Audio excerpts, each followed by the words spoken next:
بسم اللہ الرحمن الرحیم۔ پروگرام قول اللہ کی طرف سے آج میں انشاءاللہ سورہ نساء کا 8واں اور 5ویں پارے کا 5واں رکوع آپ کے سامنے پیش کروں گا۔ پہلے اس کا لفظی ترجمہ اور مختصر گرامر ہوگی، اس کے بعد انشاءاللہ اس کی تفسیر۔ نحمدہ ونصلی علی رسولہ الکریم، اما بعد فاعوذ باللہ من الشیطان الرجیم، بسم اللہ الرحمن الرحیم۔ الم تر الی الذین اوتوا نصیبا، الم تارا، کئی بار یہ لفظ آ چکا ہے، کیا نہیں دیکھا آپ نے؟ الی الذین، جن ان لوگوں کی طرف، اوتوا نصیبا من الکتاب، اوتوا دیے گئے وہ لوگ، نصیبا من الکتاب، کتاب کا ایک نصیب یعنی حصہ،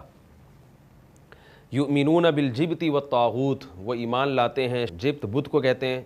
ایمان لاتے ہیں بتوں پر، والطاغوت اور شیطان پر، ویقولون للذین کفروا، اور کہتے ہیں للذین ان لوگوں سے، کفروا جو کافر ہیں، ہؤلائی اہدا، یہ لوگ یعنی یہ کافر لوگ، اہدا، یہ اہدا یو تھا اصل میں، ازربو کی طرح کمپیریٹیو، یعنی اس میں تفضیل، یہ لوگ زیادہ ہدایت پر ہیں، من الذین آمنوا، ان لوگوں سے جو ایمان لائے ہیں، سبیلا، ازروئے راستے کے، یعنی یہ زیادہ سیدھے راستے پر ہیں ان لوگوں سے جو ایمان لائے ہیں۔ اولئک الذین، یہ وہ لوگ ہیں، لعنہم اللہ، جن پر اللہ نے لعنت کی ہے، ومن یلعن اللہ، اور جس پر اللہ لعنت کر دے، فلن تجیدا، یہ کئی بار یہ لفظ آ چکا ہے، تجیدہ موجود، تو ہرگز نہیں پاؤ گے تم، لہو نصیرا، اس کے لیے کوئی نصیر یعنی مددگار، نصرت سے نکلا ہے۔ ام لہم نصیب من الملک، کیا ہے، ام کا معنی کیا، لہم ان کے لیے، نصیب من الملک، ملک بادشاہی کو کہتے ہیں، بادشاہی کا کوئی حصہ ہے، فَإِذًا،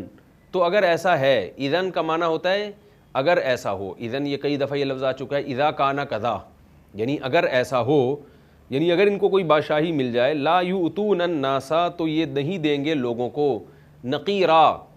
نقیر کے برابر بھی، ایک تل کے برابر بھی، نقر اصل میں کسی پرندے کی ٹھونک کو کہتے ہیں، جب ایک دفعہ زمین پہ ٹھونک مارتا ہے، معمولی سا سوراخ بنتا ہے، جو گھٹلی میں ایک چھوٹا سا سوراخ ہوتا ہے، اس کو نقر کہتے ہیں، تو نقیرہ کا مطلب بہت معمولی۔ تو اگر یہ لوگ، ان کے پاس کوئی حکومت ہو تو یہ لوگوں کو اس میں ذرا بھی شرکت نہ کریں، ذرا سی بھی حکومت نہ دیں۔ میں انشاءاللہ تفسیر میں اس کی ڈیٹیل بتاؤں گا۔ ام یحسدون الناس، کیا یہ لوگ حسد کرتے ہیں لوگوں سے، علی، اس چیز پر، ما آتاہم اللہ، جو چیز اللہ نے ان کو دی ہے، من فضلہ، اپنے فضل سے، کیا یہ حسد کر رہے ہیں؟ اگر ایسا ہے تو فقد آتینا، تو تحقیق ہم دے چکے ہیں، آل ابراہیم، ابراہیم کی آل کو، الکتاب والحکمہ، کتاب بھی اور حکمت بھی،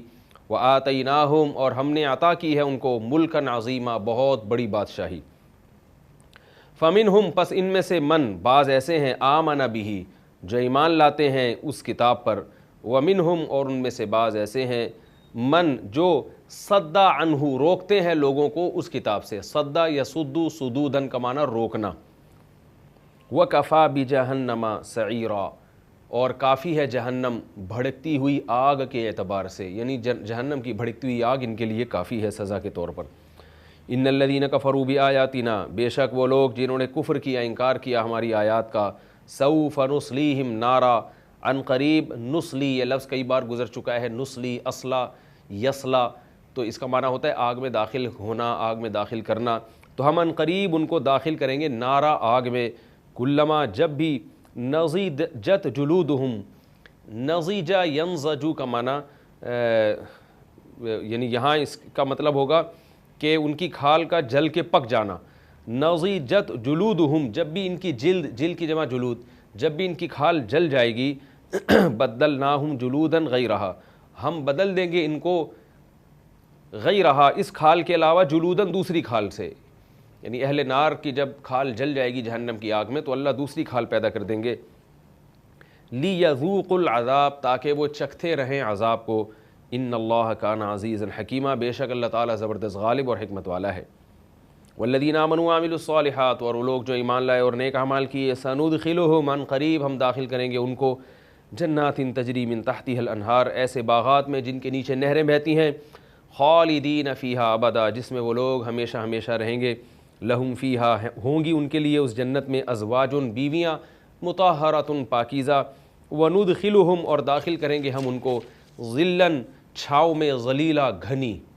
ظلن ظلیلا یہ ایک ہی لفظ سمجھا جائے گا، یعنی گھنی چھاؤں میں ہم ان کو داخل کریں گے۔ ان اللہ یأمرکم، بے شک اللہ تعالیٰ حکم دیتا ہے تم کو، ان اس بات کا تو ادّ الامانات ادا کرو تم امانتوں کو، ادا یؤدی تأدیۃً، سبح یسبح یسبح تسبیحاً کی طرح ہے یہ ادا کرنا، ادا کرو تم امانتوں کو الی اہلھا ان کے اہل کی طرف، وَإِذَا حَكَمْتُمْ اور جب تم فیصلہ کرو بین الناس لوگوں کے درمیان، تو حکم دیتا ہے کہ ان تحکموا بالعدل کہ فیصلہ کرو عدل کے ساتھ، ان اللہ نعم ما یعظکم بھی بے شک اللہ تعالیٰ نعم کیا ہی خوب ہے یعظکم بھی وہ چیز جس کی تمہیں نصیحت کر رہا ہے، یعنی اللہ کیا اچھی نصیحت کر رہا ہے تمہیں، ان اللہ کان سمیعا بصیرا بے شک اللہ تعالیٰ سننے والا اور دیکھنے والا ہے، یا ایھا الذین آمنوا اے لوگو جو ایمان لائے ہو، اطیعوا اللہ اطاعت کرو اللہ کی، واطیعوا الرسول اور اطاعت کرو رسول کی، واولی الامر منکم اور جو تم میں سے اولو الامر ہیں ان کی بھی اطاعت کرو، جو معاملے والے لوگ ہیں، تفسیر میں اس کی ڈیٹیل میں بیان کروں گا۔ فَإِن تَنَازَعْتُمْ پس اگر تمہارا تنازع ہو جائے، جھگڑا ہو جائے، اختلاف ہو جائے، تنازع یہ لفظ اردو میں بھی استعمال ہوتا ہے، فی شیء کسی بھی معاملے میں، فَرُدُّوهُ ردّا یردو کا معنی لوٹانا، تو لوٹاؤ اس معاملے کو الی اللہ والرسول اللہ کی طرف اور اس کے رسول کی طرف، ان کنتم اگر ہو تم تؤمنون باللہ ایمان لانے والے اللہ پر، والیوم الآخر اور آخرت کے دن پر، ذالک خیر یہ بہتر ہے تمہارے لیے، وَأَحْسَنُ اور زیادہ عمدہ ہے تأویلا ازروئے انجام کے، تأویل کا معنی ایک انجام بھی ہوتا ہے، انتہا اور انجام اور نتیجہ، یہ رکوع کا لفظی ترجمہ اور مختصر سی گرامر تھی، اب میں انشاءاللہ اس کی تفسیر بیان کروں گا۔ پچھلے رکوع میں اہل یہود کی باتیں ذکر ہو رہی تھی کہ وہ اپنے آپ کو سمجھا کرتے تھے کہ ہم چما دیگر نیز ہم جنت میں جائیں گے، اللہ نے بتایا کہ اللہ کے عقائد کا معاملہ، ایمان کا معاملہ بہت اہم ہے، ایمان اور اعمال صالحہ کے بغیر جنت میں نہیں جا سکتے۔ اب اللہ تعالیٰ بیان فرما رہے ہیں کہ یہ جو اہل اسلام کی مخالفت کرتے ہیں تو اس کی بیس یہ نہیں ہے کہ ان کو اسلام سمجھ میں نہیں آ رہا، بلکہ ذاتی حسد اور کینہ ہے ان کے دلوں میں، اور اس پر کچھ دلائل قائم کیے ہیں۔ پہلی دلیل یہ کہ مشرکین مکہ جو کہ بت پرست تھے، اور ان بیچاروں کے پاس تو ابراہیم اور اسماعیل علیہ السلام کے بعد کوئی پیغمبر ہی نہیں آیا، تو بالکل گمراہ تھے۔ اسلام پھر بھی نسبتاً یہودیت اور عیسائیت کے قریب ہے، مشرکین مکہ سے بہرحال اسلام کا جو رشتہ ہے وہ یہود و نصارہ سے قریب کا ہے، لیکن یہودی اسلام دشمنی میں بت پرستوں کو جا کے ان کو اپریشیٹ کیا کرتے تھے اور ان سے کہتے تھے کہ تمہارا دین اسلام سے بہرحال بہتر ہے۔ تو اس پہ اللہ تعالیٰ فرما رہے ہیں کہ وہ پتھروں کے بنے ہوئے بتوں کو پوجتے ہیں جو بالکل کسی بھی لحاظ سے درست نہیں ہو سکتے، جبکہ اسلام تورات اور انجیل کی تصدیق کرتا ہے، ان کے پیغمبروں کی تصدیق کرتا ہے۔ تو ان کو حسد دیکھیں، بغض دیکھیں کہ اسلام دشمنی میں اتنا حد سے آگے نکل گئے ہیں کہ بت پرستوں کو اپریشیٹ کرنا شروع کر دیا انہوں نے جا کے، اور ان کو بتایا کہ تم لوگ مسلمانوں سے بہرحال بہتر ہو۔ چونکہ کسی قوم کو بہتر قرار دینا یہ اس کی علامت ہے کہ آپ ان کے نظریات میں بھی ان کے ساتھ گویا کمپرومائز کر رہے ہیں، اور ان کے نظریات کو بھی ایک لحاظ سے آپ اس کی حوصلہ افزائی کر رہے ہیں۔ تو اس لیے اللہ تعالیٰ نے ان کو فرمایا کہ یہ بھی گویا بت پرستی ہی ہے ایک قسم کی، یہ بھی بتوں پہ ایمان لانے کے مترادف ہے، کہ جو چیز 100% غلط ہے آپ اسلام دشمنی میں اس 100% غلط کو اپریشیٹ کر رہے ہیں، اس کو آپ ان لوگوں کو جا کے ان کی حوصلہ افزائی کر رہے ہیں آپ۔ اس لیے اللہ نے فرمایا کہ کیا آپ نے دیکھا ان لوگوں کی طرف جن کو کتاب کا ایک حصہ دیا گیا، تورات دی گئی جن کو، اور ان کو تو چاہیے تھا بت پرستی کی 100% مخالفت کرتے، لیکن یؤمنون بالجبت یہ بتوں پر ایمان لا رہے ہیں۔ تو یہاں مطلب یہ نہیں ہے کہ واقعی وہ بتوں پر ایمان لے آئے تھے، مطلب یہ کہ بت پرستوں کی حوصلہ افزائی کرنا یہ بتوں پر ایمان ہی کے مترادف ہے۔ وہ طاغوت اور شیطان پر ایمان لا رہے ہیں۔ طاغوت ہر وہ قوت اور ہر وہ طاقت جو اللہ کے مقابلے میں ہو، اللہ کے دین کے مقابلے میں ہو، اس کو طاغوت کہا جاتا ہے، کیونکہ اللہ کے مقابلے میں جو بھی دین ہوگا وہ شیطان ہی کا دین ہوگا۔ تو اس لیے فرمایا کہ شیطان پر ایمان لا رہے ہیں۔ وَيَقُولُونَ اور کہتے ہیں لِلَّذِينَ كَفَرُوا ان لوگوں سے جو کافر ہیں، یعنی یہاں کافروں سے مراد اصطلاحی کافر مشرک جو بت پرست ہیں وہ مراد ہیں۔ بت پرستوں سے جا کے کہتے ہیں کہ ہؤلائی کہ یہ جو بت پرست لوگ ہیں، اہدی من الذین آمنوا یہ ایمان والوں سے یعنی مسلمانوں سے نسبتاً زیادہ سیدھے راستے پر ہیں، سبیلا راستے کے اعتبار سے، یعنی یہ پھر بھی مسلمانوں سے پھر بھی صحیح ٹریک پر چل رہے ہیں۔ اولئک الذین لعنہم اللہ یہ ہیں وہ بدبخت جن پر اللہ نے لعنت کی ہے، یعنی کسی سے دشمنی میں آپ اتنا غلو کر لیں کہ جو 100% غلط ہے اس سے آپ دوستیاں بڑھانا شروع کر دیں اور ان کو اپریشیٹ کرنا شروع کر دیں، یہ ہے حق کو چھپانے والے لوگ۔ فرمائے یہ وہ لوگ ہیں جن پر اللہ نے لعنت کی ہے، یعنی اپنی رحمت سے دور کر دیا۔ ومن یلعن اللہ اور جس پر اللہ لعنت کر دے، فلن تجد له نصیرا تمہیں اس کے خلاف کوئی مددگار نہیں ملے گا، اس کا دین دنیا میں پنپ نہیں سکتا۔ اور آخرت میں تو وہ بہرحال پنپ سکتا ہی نہیں ہے. آخرت میں جنت کی امیدیں لگا دینا اس کو چھوڑ دینا چاہیے, کیونکہ جنت انہی لوگوں کو ملے گی جن پر اللہ کی خصوصی رحمت ہوگی. تو ایک وجہ تو اللہ یہ بتا رہے ہیں کہ وجہ یہ بیان کی کہ ایک علامت یہ ہے کہ یہ اسلام دشمنی میں مخلص نہیں ہے, کیونکہ اگر مخلص ہوتے تو جس کی جتنی مخالفت کرنی چاہیے تھی اس کی اتنی ہی مخالفت کرتے. دوسری دلیل یہ کہ ان کی اپنی کنڈیشن حسد اور بغض اور کینہ پروری میں اور کنجوسی میں یہ ہے کہ اگر ان کے پاس دنیا میں کہیں حکومت ہو تو یہ کبھی بھی برداشت نہیں کریں گے کہ اس حکومت میں کوئی دوسرا ان کے ساتھ ذرہ برابر بھی شریک ہو, اور ان کو جیلسی اس بات کی ہے کہ جو ذرا سی شرکت کرتا تو یہ روحانی حکومت ان کے ہاتھوں سے نکل کے عربوں کے ہاتھوں میں کیوں جا رہی ہے. عربوں سے میری مراد مسلمانوں کے ہاتھوں میں, یعنی محمد صلی اللہ علیہ وسلم کے ماننے والوں کے ہاتھوں میں کیوں جا رہی ہے.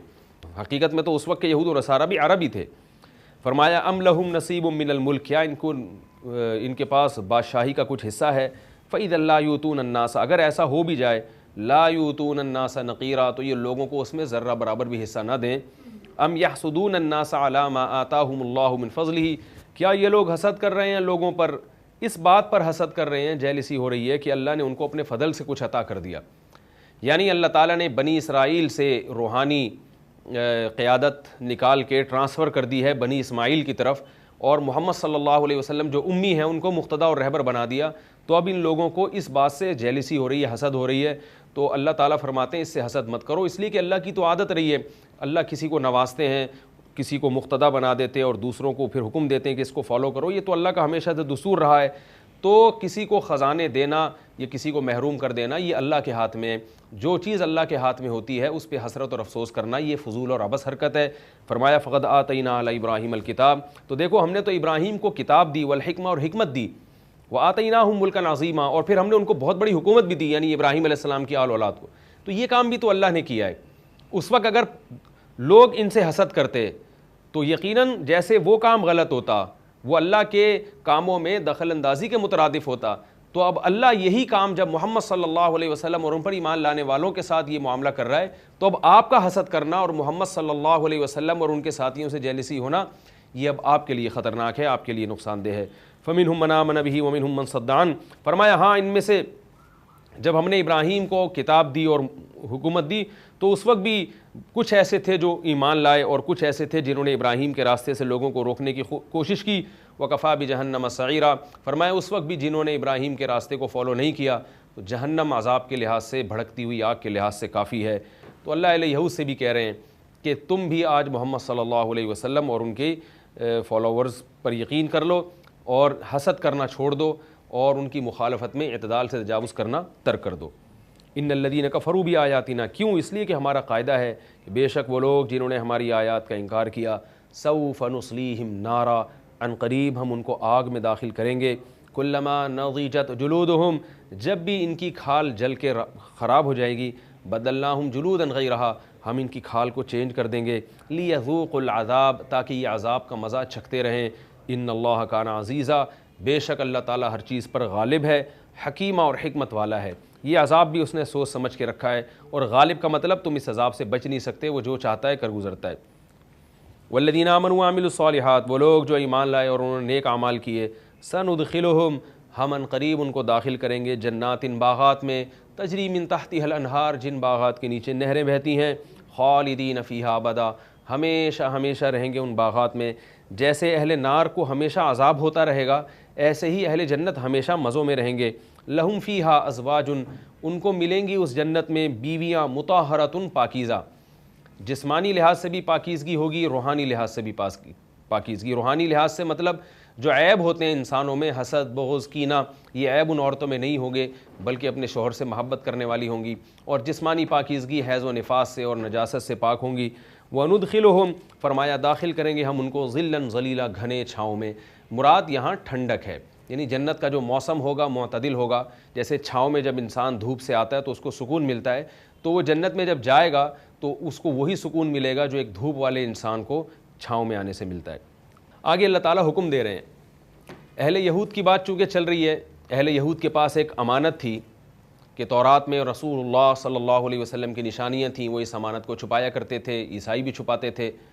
تو اللہ تعالیٰ ایک جنرلی ایک عمومی حکم دے رہے ہیں ساری دنیا کے سارے انسانوں کو کہ امانت کے معاملے میں اللہ بہت حساس ہے۔ اللہ تمہیں حکم دے رہا ہے، ان اللہ یامرکم، اللہ تمہیں حکم دیتا ہے ان تؤدوا الامانات الی اہلھا، کہ امانتوں کو اس کے اہل کے سپرد کیا کرو۔ کسی بھی قسم کی امانت ہو، ایک قاعدہ کلیہ بیان کیا کہ آپ کسی کی امانت میں خیانت نہیں کر سکتے۔ اس میں تمام قسم کی امانتیں داخل ہیں۔ کسی نے آپ کے پاس کوئی چیز رکھوائی ہے حفاظت کے لیے، آپ نے رکھ لی، تو جب وقت آئے گا آپ اس کی امانت واپس کریں گے۔ آپ کہیں جاب کر رہے ہیں تو کمپنی آپ کو کوئی کام آپ کے ذمے لگاتی ہے، جس کی تنخواہ دیتی ہے، تو وہ کام آپ کے پاس امانت ہے، آپ وہ ذمہ داری سے ادا کریں اس کام کو۔ آپ کہیں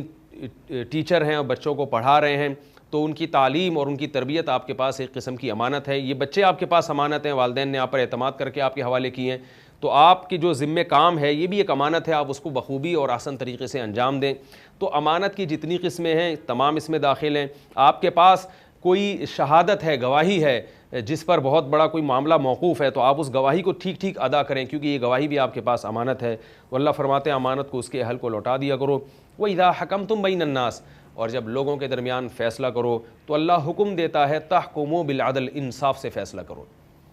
یہ بہت بڑا مسئلہ ہے کہ جب ہم لوگوں کے درمیان فیصلہ کرتے ہیں تو اقربا پروری کا شکار ہو جاتے ہیں، بعض دفعہ لالچ کا شکار ہو جاتے ہیں۔ قرآن نے اس مقام، اس آیت یعنی اس حکم کو دوسرے مقام پہ یوں بیان کیا کہ قوامین بالقسط، اے ایمان والو انصاف کے ساتھ، انصاف پر قائم رہا کرو، اگرچہ تمہارے والدین ہی کے خلاف کیوں نہ ہو، اوی الوالدین والاقربین، یا قریبی رشتہ داروں کے خلاف ہی کیوں نہ ہو۔ تو فیصلہ اگر آپ کے پیرنٹس کے خلاف بھی جا رہا ہے تو قرآن کہہ رہا ہے اس میں والدین کی بھی پرواہ مت کرو۔ تو اتنا قریبی رشتہ اور اتنا اہم رشتہ، اس کی رعایت کی ہمیں اجازت نہیں ہے، تو کسی سے لالچ میں یا پیسوں میں آ کے اس کے حق میں فیصلہ دے دینا تو بالکل حرام ہے۔ اس لیے اللہ فرماتے ہیں جب بھی فیصلہ کیا کرو تو عدل کے ساتھ فیصلہ کیا کرو۔ ان اللہ نعم ما یعظکم بہ، اللہ کیا ہی خوب اچھی نصیحت کر رہا ہے تم کو، کیونکہ اس سے معاشرے میں سدھار پیدا ہوگا، خود تمہاری معاشرے میں ویلیو بڑھے گی۔ ان اللہ کان سمیعا، اللہ تعالیٰ سننے والا بھی ہے، بصیرہ دیکھنے والا بھی ہے۔ اگر اس کے خلاف چلو گے تو دنیا کی کچھ لالچ میں یا رشتہ داری کو تو جوڑ لو گے، لیکن اللہ سن بھی رہا ہے تمہارے فیصلوں کو اور دیکھ بھی رہا ہے، اس پر تمہیں وہ قیامت کے دن سزا دے گا۔ یا ایھا الذین آمنوا اطیعوا اللہ واطیعوا الرسول۔ اب چونکہ قرآن میں جتنے بھی احکام ہیں، چاہے اس کا تعلق ایمان سے ہو، اعمال سے ہو، یا یہ جو دو خاص حکم اللہ نے دیے کہ امانتیں اہل کے سپرد کرو اور انصاف سے فیصلہ کیا کرو، یہ خوف خدا کے بغیر ممکن نہیں ہے۔ ان تمام چیزوں میں آپ کی روایات رکاوٹ ڈالیں گی، آپ کی رسومات، آپ کا خاندان، آپ کے رشتہ دار اور آپ کی جو ایک خاندانی ایک رسومات چلی آ رہی ہیں، کبھی ان سے انسان متاثر ہو جاتا ہے۔ اس لیے اللہ نے بتایا کہ تم نے جس کو فالو کرنا ہے سب سے پہلے وہ اللہ اور اس کے رسول ہیں۔ تو جب بھی تمہارا آپس میں نزاع ہو، کسی بھی معاملے میں کوئی جھگڑا ہو، کوئی مسئلہ ہو، تو اس کو قرآن اور سنت کی روشنی میں تم نے حل کرنا ہے۔ اپنے خاندانی روایات اور اپنے جو تمہارے کلچر ہے وہ دوسرے درجے میں ہوگا، سب سے پہلے قرآن اور سنت ہوگا۔ اس لیے فرمایا یا ایھا الذین آمنوا، ایمان والو اطیعوا اللہ واطیعوا الرسول، اللہ کی اطاعت کرو، رسول کی۔ رسول کی اطاعت حقیقت میں اللہ ہی کی اطاعت ہے، اس لیے کہ رسول وہی بیان کرتے ہیں جو اللہ کی، اس لیے اصالتاً ہمیں اللہ ہی کی اطاعت کا حکم ہے۔ فرمایا وَأُولِي الْأَمْرِ مِنْكُمْ، اور اولو الامر کی بھی اطاعت کرو۔ اولو الامر کے آپ تفاسیر اگر دیکھیں تو دو مفہوم ہیں، ایک تو یعنی حاکم جو حکومت وقت ہے، جائز چیزوں میں ہمیں اس کی اطاعت کا حکم ہے۔ کوئی حکومت اگر مینجمنٹ کے لیے کوئی بھی لا پاس کرتی ہے، قانون بناتی ہے، تو اولو الامر آپ کو اپنے امیر کی، اپنے حاکم کی، اپنے صدر کی، اپنے وزیر اعظم کی آپ کو فرمانبرداری کرنی پڑے گی۔ اور اولو الامر کا دوسرا مطلب جو عبداللہ بن عباس رضی اللہ تعالی عنہ سے صحیح سند سے منقول ہے، وہ ہے علماء، کہ علماء کی تمہیں اطاعت کرنی پڑے گی، یعنی عامی آدمی علماء کو فالو کرے گا۔ تو اس سے بھی مراد کیا ہے؟ اصل میں اللہ کو فالو کرنا۔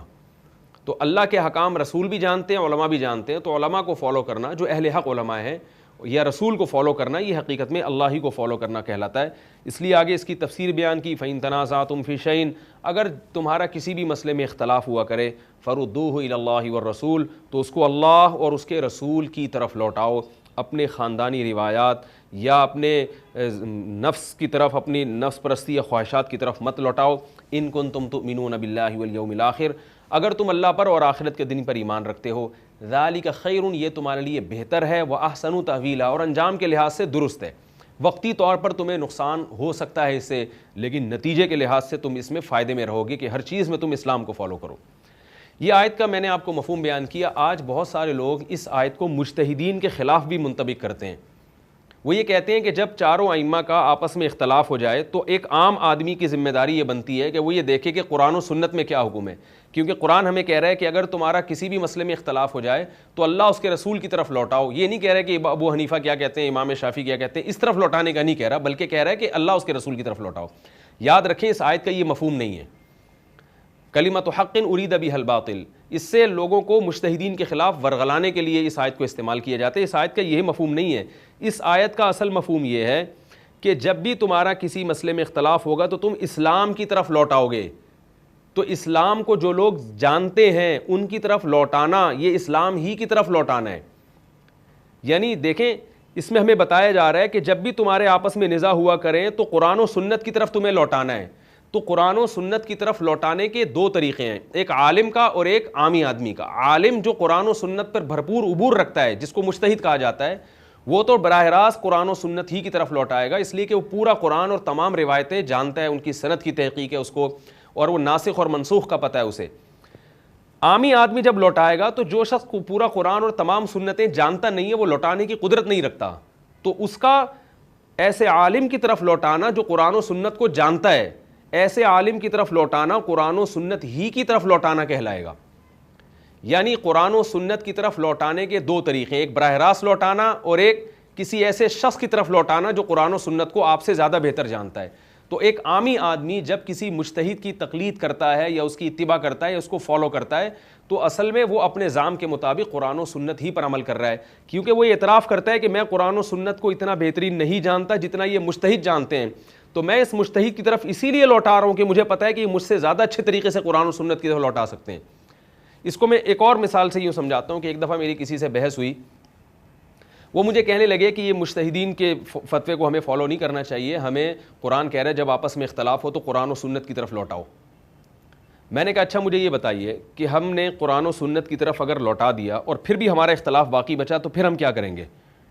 وہ کہنے لگے پھر تو مجبور ہیں, پھر کسی بھی ایک رائے کو فالو کریں گے. تو میں نے کہا ہوا ایسا ہی ہے, یہ جو مجتہدین ہیں ان کا آپس میں اختلاف ہوا تھا, تو اس اختلاف کے بعد انہوں نے اس آیت پر عمل کیا, انہوں نے اپنے اختلاف کو قرآن و سنت کی طرف لوٹایا. لوٹانے کے بعد بہت سے مسائل میں اتفاق ہو گیا, وہ امت کے اجماعی مسائل بن گئے, اور کچھ مسائل ایسے ہیں جن میں اختلاف باقی رہا. تو اب وہ اللہ اور اس کے رسول کی طرف لوٹانے کے بعد بھی جب اختلاف باقی رہے گا تو وہ اختلاف پھر کبھی حل نہیں ہو سکتا, پھر انہی میں سے کسی ایک کو آپ کو فالو کرنا پڑے گا, کیونکہ مجتہدین اس کام سے فارغ ہو چکے ہیں, وہ قرآن و سنت کی طرف لوٹا چکے ہیں. جن مسائل میں اتفاق ہونا تھا ہو گیا, جن میں اتفاق نہیں ہونا تھا وہ اختلاف باقی رہا. اب بار بار اگر آپ اس کو کرتے رہیں گے تو امت فرقواریت کا شکار ہوگی. بہت سے جاہل لوگ اس میدان میں کودیں گے جن کو قرآن و سنت پر عبور نہیں ہوگا, اور وہ کہیں گے کہ ہم فیصلہ کریں گے قرآن و سنت کی روشنی میں صحیح کیا ہے غلط کیا ہے, اور وہ لوگوں کو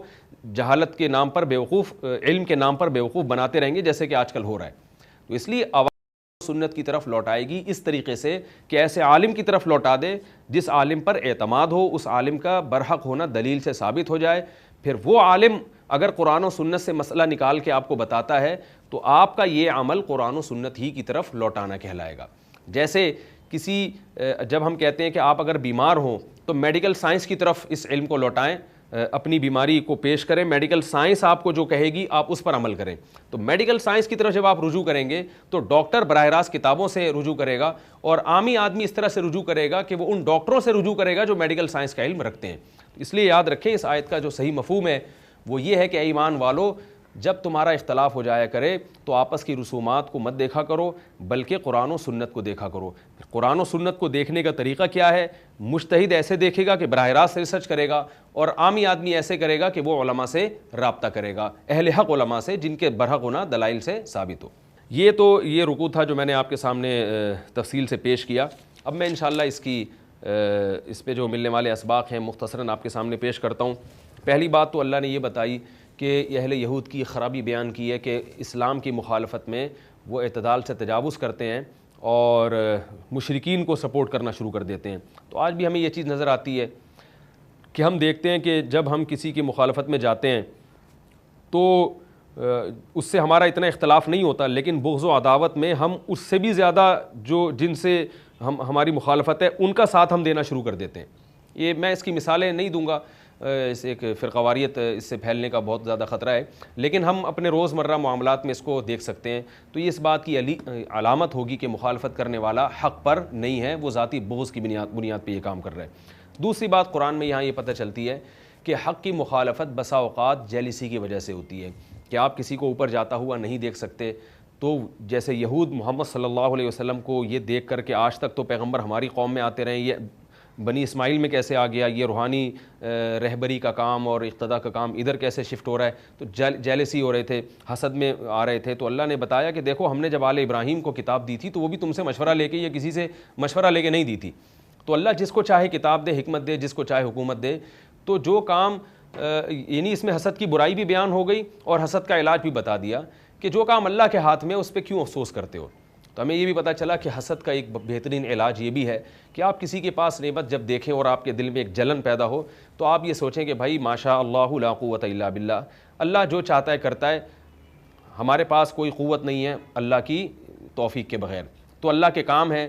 جس کو چاہے نواز دے، کوئی بات نہیں ہے۔ تو اس طرح انسان تقدیر پر سوچ کر صبر کرتا ہے، اور اگر وہ یہ سوچتا رہے کہ کیوں کیوں کیوں، تو سوائے ڈپریشن کے اس کو کوئی بھی فائدہ نہیں ہوگا، اور ایک تو صحت خراب ہوگی، دوسرا یہ کہ پھر وہ حق کا راستہ چھوڑ دے گا، ایسی مخالفت پہ اتر آئے گا کہ جس میں وہ